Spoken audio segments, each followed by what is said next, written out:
Change is riding its way into the heart of India. एक नए superstar के स्वागत के लिए तैयार है। वो कोई ऐसी वैसी फैंसी मशीन नहीं, बल्कि सौर ऊर्जा से चलने वाला आधुनिक ATM है, यानी इस गांव के विकास की गारंटी। हम हर रोज 4 करोड़ का लेन देन करते हैं। ये वर्ल्ड रिकॉर्ड है। हमने एक साल में 1000 शाखाएं खोली और 10,000 से ज्यादा ATM लगाए। हमारी अर्थव्यवस्था के विकास की रफ्तार बहुत तेज है। भारत में सफलता की ये अनोखी कहानी प्राइवेट सेक्टर में सार्वजनिक पूंजी के सहारे लिखी जा रही है। ये सार्वजनिक और प्राइवेट सेक्टर का संयुक्त प्रयास है।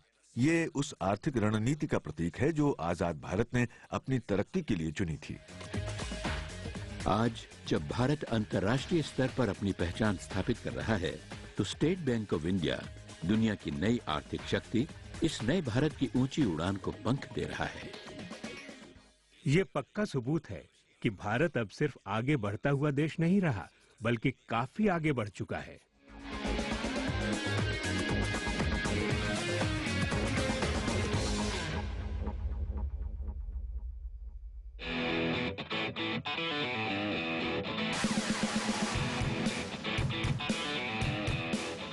भारत आर्थिक विकास की नई पहचान है। ये लगातार आगे बढ़ता हुआ तरक्की के नए परचम लहरा रहा है। तरक्की की 2 अंकों की ये चमत्कारी रफ्तार 21वीं सदी के भारत ने एक तरह से जीरो से शुरुआत करके ही हासिल की है, और इसे ऊर्जा दी है इसकी युवा शक्ति ने। भारत की 100 करोड़ से ज्यादा की आबादी में आज आधे से ज्यादा 35 से कम उम्र के हैं। तरक्की की इस रफ्तार को हमेशा बनाए रखने के लिए जरूरी है कि ज्यादा से ज्यादा लोगों को शिक्षित किया जाए। ये सही है कि हमें एक बड़ी युवा आबादी का लाभ हासिल है, पर अगर यह आबादी शिक्षित नहीं है तो फिर उसका कोई फायदा नहीं है। और ये होगा कैसे? इसका जवाब ये तो नहीं हो सकता है कि ठीक है, मल्टीनेशनल और प्राइवेट सेक्टर को आने दो, वो तो लोगों को शिक्षित नहीं करने वाले। इतना खर्चीला काम सिर्फ सरकार कर सकती है।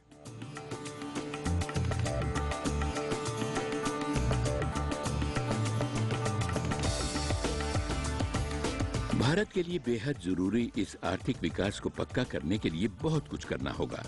इस संबंध में एक कमाल का तजुर्बा पश्चिमी राज्य गुजरात में चल रहा है। काजल रोजमर्रा की तरह अपने स्कूल जा रही है।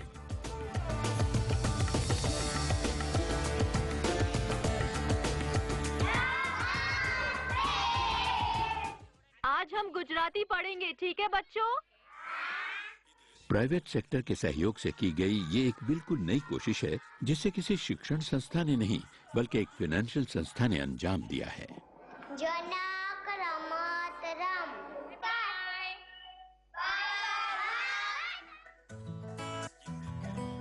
यही फाइनेंशियल संस्था आधुनिक भारत के हर क्षेत्र को मजबूत सहारा दे रही है, चाहे वो ऊर्जा का क्षेत्र हो, बुनियादी ढांचे का या लघु उद्योगों का।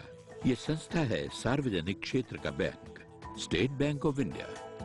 मैं अक्सर अपने बैंक को लोगों का बैंक कहता हूं, क्योंकि हम हमेशा आम आदमी का ख्याल रखते हैं।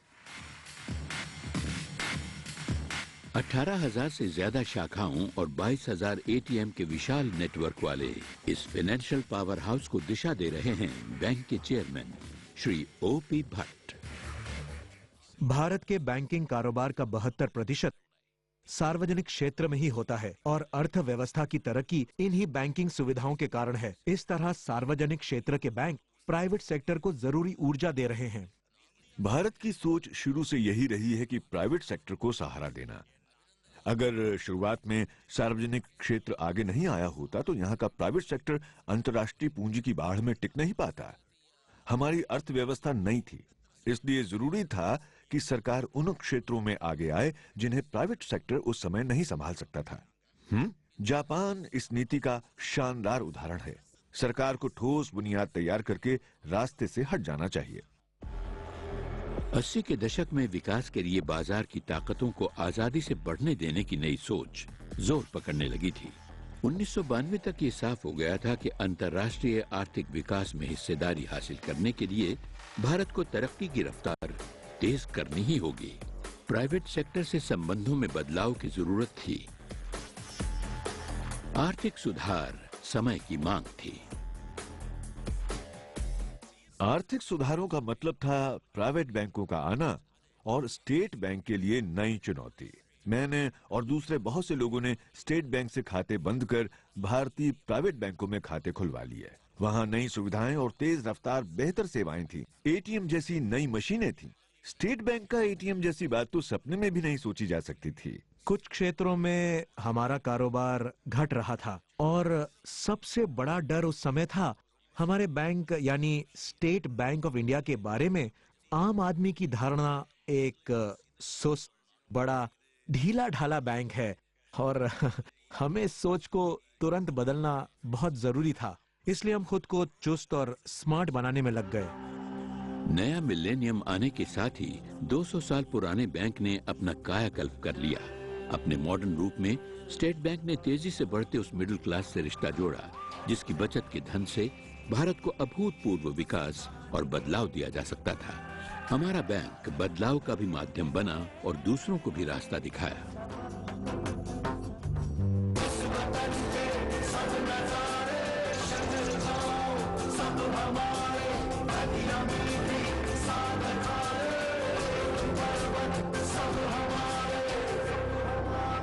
अगर आप आज की तस्वीर देखें तो आप समझ जाएंगे कि भारत की तरक्की का कारण कारोबार में प्राइवेट सेक्टर के साथ ही मजबूत सार्वजनिक क्षेत्र का होना भी है।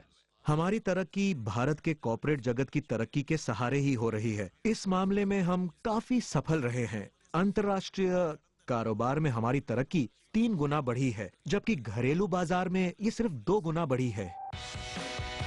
देश के कारोबार में तेजी से होते विकास ने भारतीय उद्योग को भी नई मंजिलें छूने की शक्ति दी।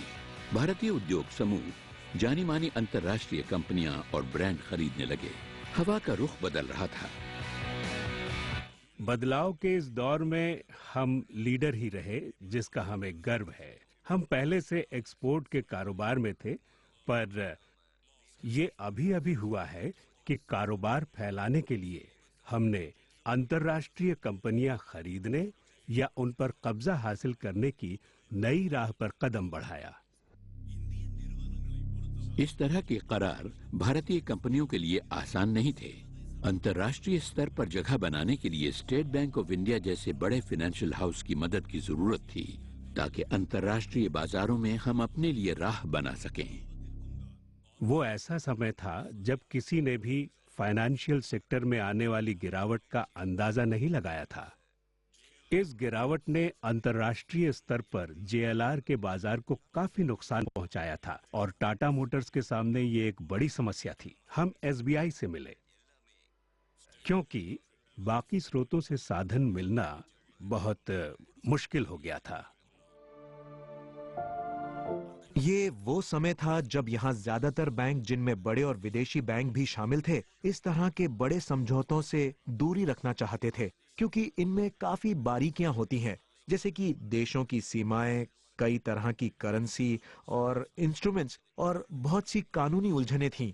ये एक मुश्किल काम था। ऐसे में एक भारतीय बैंक का आगे आना एक मिसाल साबित हुआ। इससे पूरी दुनिया पर यह बात साफ हो गई कि भारतीय कंपनियां अपना सही मकाम हासिल कर सकती हैं।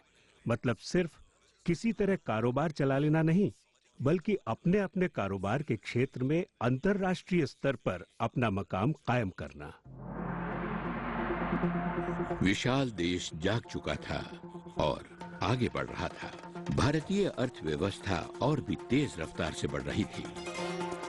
अगर भारत को विश्व की तीसरी बड़ी आर्थिक शक्ति बनना है तो जरूरी है कि इसके एक या एक से ज्यादा बैंक दुनिया के चोटी के 20 या 30 बैंकों में आते हों, पर हमारा एक भी बैंक वहां नहीं है। यही हाल चीन का भी था, पर आज उसके 3 बैंक चोटी के 10 और 4 चोटी के 20 में आते हैं। This program is brought to you by MRF Wanderer Tread Anywhere, Kohler Flipside.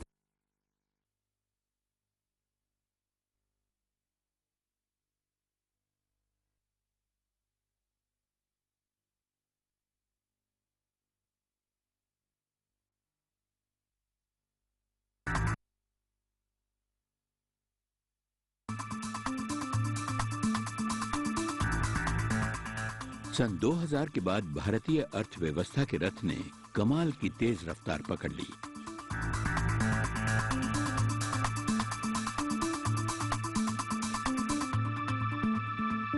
आज हमारा एक्सपोर्ट लगभग 2 खरब डॉलर का है। सन 2020 तक ये 6 गुना से ज्यादा बढ़ जाएगा। लेकिन तरक्की के इस रास्ते पर कुछ चुनौतियां भी हैं, जिन पर विजय पाना जरूरी है। जीवन की बुनियादी सुविधाओं के लिए बुनियादी ढांचे का निर्माण जरूरी है। आज जब अर्थव्यवस्था 8% की रफ्तार से बढ़ रही है, ऐसे में अगर हम बुनियादी ढांचा ना बनाएं, अगर अच्छी सड़कें ना हो, अगर बंदरगाह नहीं हो, रेलवे का नेटवर्क नहीं हो, तो उत्पादन देश के एक कोने से दूसरे कोने तक कैसे पहुंचेगा और एक्सपोर्ट में बढ़ती मांग को हम समय पर कैसे पूरा कर पाएंगे? बुनियादी ढांचा, जैसा कि मैंने कहा, इस जुड़ाव के लिए जरूरी है। सिर्फ जगहों को जोड़ने के लिए ही नहीं, बल्कि लोगों को तरक्की की मुख्य धारा से जोड़ने के लिए भी।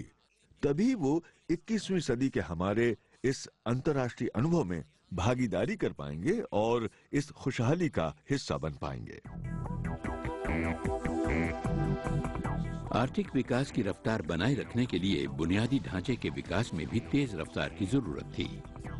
इसमें एक तरफ सड़कें, घर और दुकानों की जरूरत थी, तो दूसरी तरफ इकोनॉमिक जोन और बंदरगाहों की भी जरूरत थी।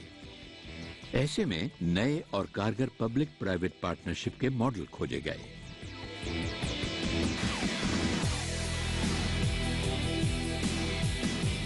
हम सन 2013 में 10 करोड़ टन तक का कारोबार कर रहे होंगे और सन 2020 तक भारत के सभी बंदरगाहों को मिलाकर 20 करोड़ टन का कारोबार होने लगेगा। ये सिर्फ बंदरगाह नहीं है, बल्कि अदानी टीम की दूरदृष्टि का फल है। ये बी रवि हैं, मुंद्रा पोर्ट और 100 वर्ग किलोमीटर में फैले स्पेशल इकोनॉमिक जोन के CFO। ये बंदरगाह और इकोनॉमिक जोन हवाई, रेल और सड़क संपर्क के जरिए अच्छी तरह जुड़ा है। इसके अपने पावर प्लांट और विशाल पाइपलाइन नेटवर्क हैं।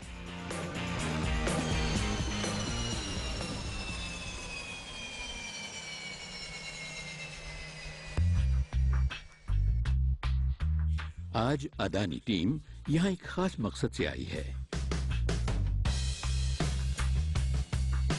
ये विशाल इंफ्रास्ट्रक्चर प्रोजेक्ट असल में स्टेट बैंक ऑफ इंडिया के अनूठे धन मुहैया कराने वाले मॉडल की ही देन है। स्टेट बैंक के बड़े अफसर भी मुंद्रा पहुंचे हैं। दोनों टीमें मिलकर बंदरगाह का जायजा लेंगी और इसकी विभिन्न सुविधाओं की जांच भी करेंगी। ये जो बड़ा प्लेटफॉर्म आप देख रहे हैं, इसमें 3 से 4 शिप दोनों तरफ आ सकते हैं। 3-4 इस तरफ और 3-4 उस तरफ। मतलब एक ही समय में 8 के करीब शिप? जी जी, और 2 या 3 उधर कंटेनर डिपो की तरफ। वो एक साथ लोड या अनलोड कर सकते हैं? जी जी बिल्कुल।